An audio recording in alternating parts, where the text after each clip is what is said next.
Hi guys, nag-ano pala ako, nag-walis-walis ako dito. Di nag-viewing ako ng mga ibon ko, kalapati.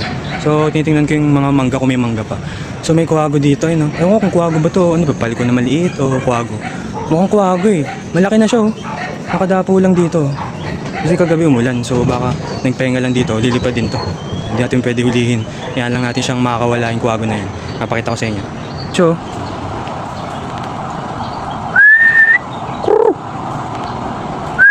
malabo dito eh, pero ayun yung kuwago. So, nag-viewing nag-viewing ako ng mga kalapati ko. So, nag-viewing ko sila para ano, hindi sila mag-overfly tsaka pumitik. Mahirap kasi, di ba? Nagmamadali. Kaya mo lang sila.